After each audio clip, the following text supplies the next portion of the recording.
Welcome to another episode of 15 Minutes of Love. My guest today is a beautiful soul that I met while I was in California. For those of you who know that I did a 4-month stint over there.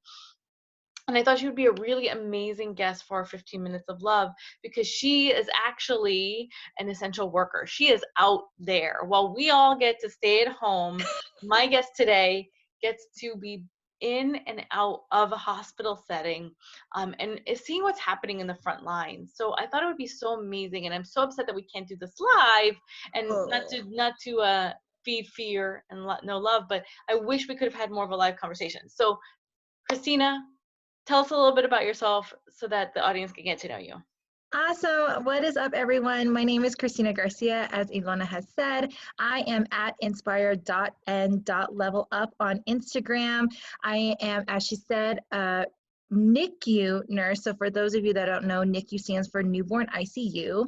And I'm also a transformational coach and speaker. So basically, I just focus on mommies who are looking to get back into mindset, movement, and macros. So. Amazing. So Christina, I told you a little bit about the way this group works. We're really here to kind of raise the vibrational frequency, shift out of all the fear that's happening, and get into the vibrational frequency of love. So when you hear that, how would you define love? Ooh, this is such a good question because I think initially everybody thinks of love and they think, oh, relationships and significant others.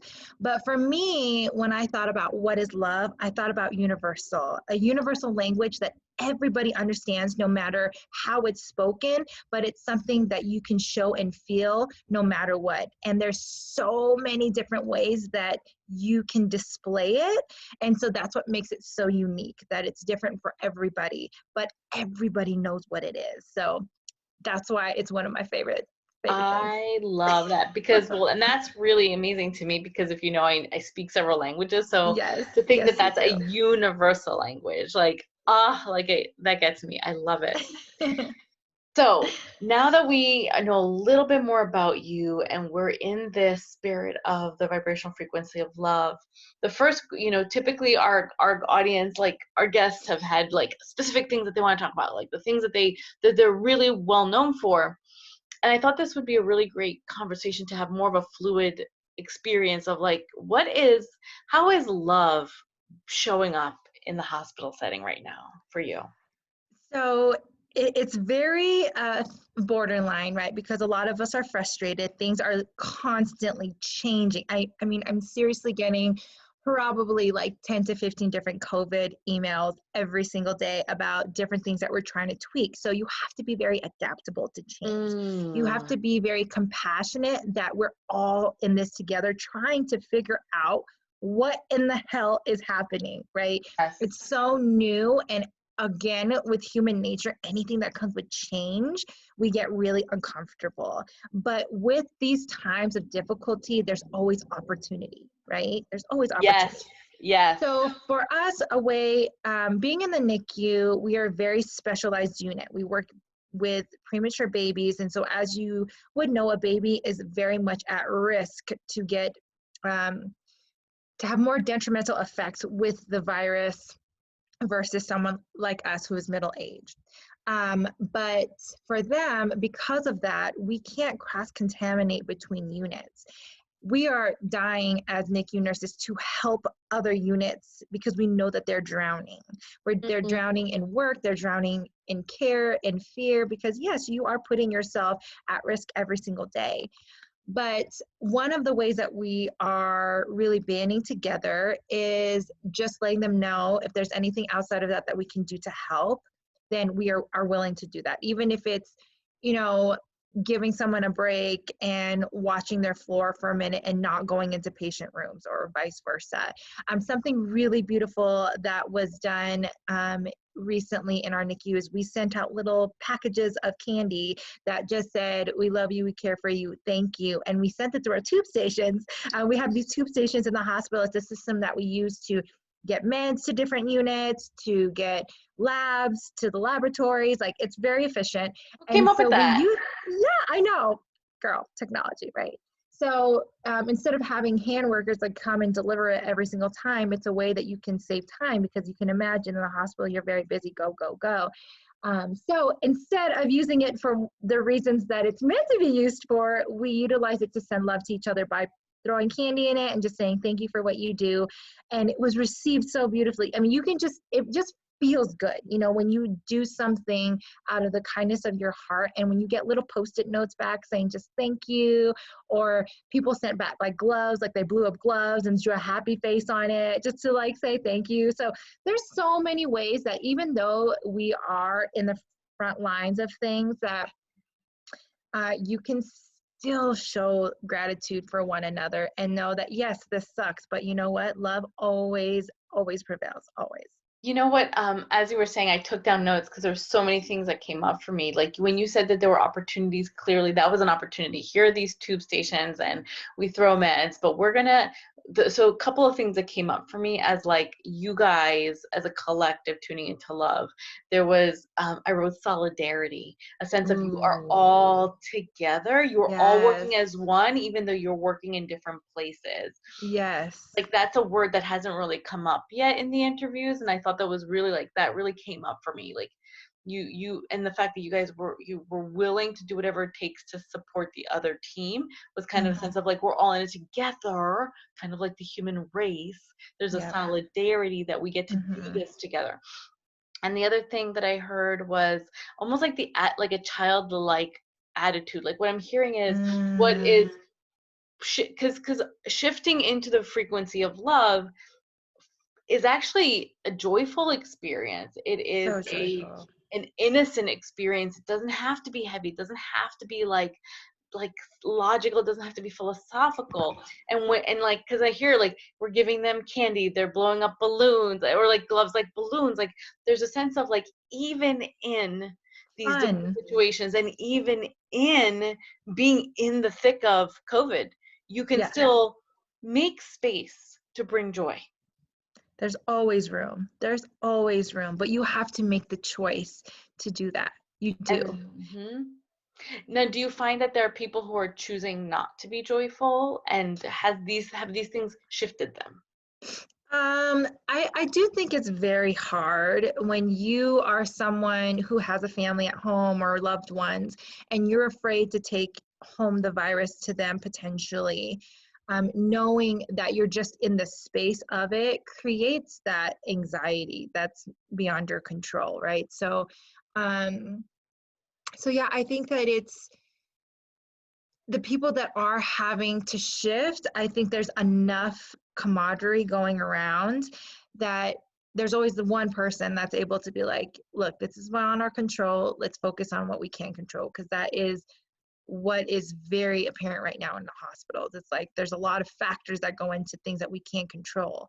Um, Mm. so Yeah, so once again, I'm hearing this idea of like when people are reminded that you're in it together, when the solidarity comes in, and you then infuse it with joy and that yep. childlike fun, even in the darkness, people can be enrolled to shift.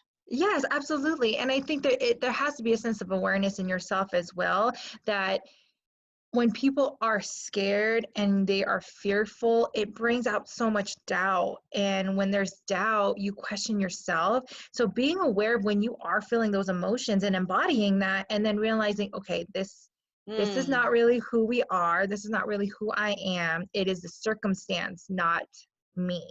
I love that because that is such a awareness to me. People think and I've said this before, but everyone thinks mindfulness is sitting in the beach in yoga pants and like, Right, chanting. right, But right. really, mindfulness starts with awareness. Like, oh my gosh, this is making me Always. feel this way. Oh my gosh, like this is coming up for me. And so I'm Yeah. totally hearing like mindfulness, solidarity, childlike. And it's interesting, like having like a childlike mentality or like a beginner's mind, like being Yeah. playful is a very mindful thing. It's very It is like very. I'm not an expert. I don't have to be like the adult, like, and not to be adult from not being irresponsible, but like I don't have to be serious in order to be an Right. adult, in order to be in this experience. I Yep. really love and appreciate that. Now you were Yeah. telling me that there are other so when I've been in workplaces, there's always that point in time where people are like, I wish my boss would just do this, or I wish everyone would just la la la la la. So I'm curious to hear what are the wishes from people in the hospital, like of ways to shift into like a more loving experience. Yeah. So something that I've even thought about in my personal life to do with my son in our apartment complex that I think would be so uplifting for healthcare workers to see when they walk in is writing on the sidewalk. Things like, you are appreciated, you are so amazing. If the hospital will allow it, maybe taking a dry erase marker or like a chalk marker and just drawing on their windows, you are a hero. Things like that, like words of Oh, affirmations yeah. that you can do. Because when we see that, when we walk in, which hasn't happened at my hospital, but I feel like I would do it in my apartment complex, like on the sidewalk while people are going on their walks. I feel like that would be so appreciated. Mm. Also, another thing that a lot of people are doing, at least families within our units, is they're buying us dinner and they're just saying, look, we get it. Like, things are closed. So not only are they like supporting local businesses because they are buying it from places Oh, that are yeah. local, but then they're like sharing love with us because they know that they're so busy, we're running around, we're doing so much, sometimes we don't have time to take breaks, and they're giving us a way that they can share that, the That is so food and the beautiful. love that way. So that's another way that they've been doing. A lot of people have been making us fabric masks, which unfortunately we cannot use in the hospital, but it's nice because even if you give it to hospitalists, they can keep it at home or give it to a neighbor that they might Oh, be able to share it with as well. So your love in any way can be extended in so many different avenues. Even if we can't use it, I'm sure that there's a way that we can outsource it to someone else we know around us that could. you know what's interesting? Like one of the things that's coming up for me as I hear this is that I think about, even though we're equating love to be the Yes. frequency that like unites us all, the Yes. language that everyone speaks. However, I kept for some reason I'm thinking about that love languages book. Yeah, five love languages. And Yes. so we have been robbed right now from those who like who their love language is like touch, right? And Yes. so, but what I'm hearing is that I know, and so what I'm hearing is that we have the opportunity to lean into the other languages of love, to support Yes. ourselves, to support the community, to support people who are on the front line like Absolutely. you, whether it's an affirmation. So what I'm hearing is, wait, like we can actually use these love languages that we would typically equate to romantic relationships to support any of us. So like, you know what? Anyone. Like let's like if you know someone who's struggling, go send them a word of affirmation. If you Absolutely. if you know someone is not a good cook and they're struggling because they're really judging themselves for like the eating portion, go order a meal while, like you said, supporting, if you can afford it Yes. too, supporting Yes. a Absolutely. you know, I know people who are still sending the people who clean their houses or the people who do their hair, or the people who do their nails, like bi-weekly payments if they can afford it, because it validates them to be like, okay, I get to be of service, and it also Yes. reminds the person who's been disenfranchised from their money source or from their Absolutely. love, because people, Yes. because I think we also forget that love is our craft, right? Like I am sure that there are nurses who are not complaining because they're like, I was born to do this. This is my love language. Yes. Service I is do my love know I do know a ER nurse that is like, shit's bananas. Sorry, excuse my language. It's language. Okay. bananas, but she's so privileged. She feels so humbled and privileged, and that is an honor that is beyond selflessness, and that is also another form of love, right? When we're talking about how you can show love, is that Service. selflessness and that service. Yeah, and I just definitely I admire that about the craft that I'm in. So Beautiful. And that's why I was like, I need to have you on. You are like, my experience of you is that you've been showing up so powerfully oh, on, like, thank you. for those of you who don't know Christina, she goes to work, she comes home, she takes care of her child, she gets into physical fitness and cooking. And I'm like, Mm. I'm home and I'm not that inspired. Stop. So like, that's, I think, being, so I took a leadership program over last year, and one of the things that we learned is it's not about doing, it's about being. And so I think love is also, how are you showing up? what I'm hearing Mm-hmm. too. And like, that's why I was Yes. so inspired. I was moved to make sure that I had you on, because you are showing up as love. You Thank are showing up as you. service. You are showing up as affirmation. You are showing up as a reminder. Girl. And so it's great to have you here, and then also hear what's happening on the front lines and what are other Yeah. people experiencing that we can't see because we're not essential for Cor- this moment in time. And I honestly, even that doesn't sit well with me, the whole essential. I just feel like everybody is essential. I know that's very like hippie hoo-ha, but I do believe that everybody has a purpose. And when you separate essential from non-essential, it makes you feel less important, just because maybe you're not in the hospitals or working at a grocery store or Office Max or whatever the government deems as essential. So you have to also not let that verbiage like rock you either to make you feel less than, because you're not less than just because an organization puts a sticker on what that word really means. Love it. And so here's something I feel called, since we're going to begin to wrap this up. Yes. I feel called to stretch the audience. Okay. So since we're going to be posting this as a video after, Yes. I want to invite those who are watching this to step into love by committing to being of service with a love language.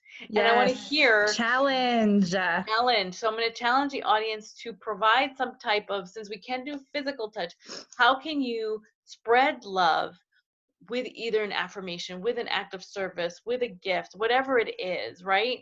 So I want to stretch us into how else can we spread the love if we cannot be in the world and express our sense of being as we typically do.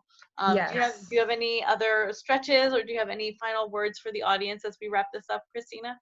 I just love what you're doing, Ilona. Thank you so much for having me and sharing your light with the freaking world. It has been so moving just to see you move through all the different platforms. And yeah, guys, like it is such an opportunity.